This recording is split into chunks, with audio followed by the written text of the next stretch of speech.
আজকে এই প্রথমবারের মতন আমি এই কেকটা বানাচ্ছি, আর এটা আমার পেজে প্রথম এই ভিডিও যেটা তোমরা আজকে দেখতে চলেছো। এটার কোনো এর মধ্যে ভেতরে কোনো ক্রিম থাকে না।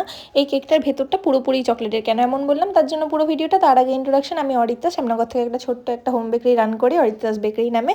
তো তোমরা যারা আমাকে অনেকদিন ধরে দেখছো, আমি অনেক ধরনের কেক বানিয়েছি। তো এই কেকটা ছোট নতুন করে বানালাম। আমার এক বান্ধবী, সে অর্ডার করেছিল আমার কাছে এই কেকটা। তো এই কেকটা বানাতে গেলে প্রথমত ভেতরে একদমই ক্রিম নেই। দেখলে তোমরা কত একটুখানি ক্রিম দিয়ে আমি চারপাশটা জাস্ট কভার করে দিলাম যাতে চকলেটটা স্প্রেড না করে যায়। ব্যাস উপরটাই চকলেট ক্রিম দিয়ে পুরোটাই আমি কভার করে নিচ্ছি।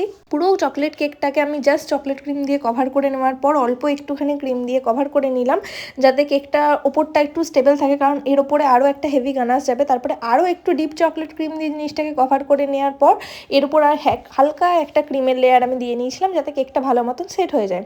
কেকটা ভালো মতন সেট হয়ে যাওয়ার পর আমি একটা হেভি গানাশ এই কেকটার ওপর দিয়ে স্প্রেড করে দিচ্ছি। দেখো তোমরা কীরকম চকলেটি হচ্ছে কেকটা, তোমরা আশা করি খুব ভালোভাবেই বুঝতে পারছো।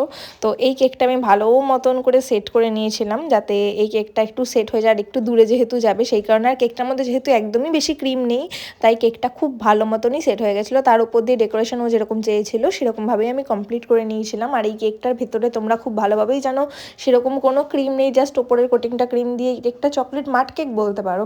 তো এই কেকটা কমপ্লিট করার পর দেখতে ভীষণ ভীষণ লোভনীয় লাগছিল। তো তোমাদের সাথে শেয়ার করলাম, তোমরাও জানিও কেকটা কেমন হয়েছে। যদি তোমাদের এই কেকটা ভালো লেগে থাকে তাহলে ভিডিওটাকে লাইক আর চ্যানেলটাকে সাবস্ক্রাইব করে দিয়ে আমার পাশে দেখো। দেখা হবে নেক্সট ভিডিওতে। ততক্ষণের জন্য টাটা সবাইকে।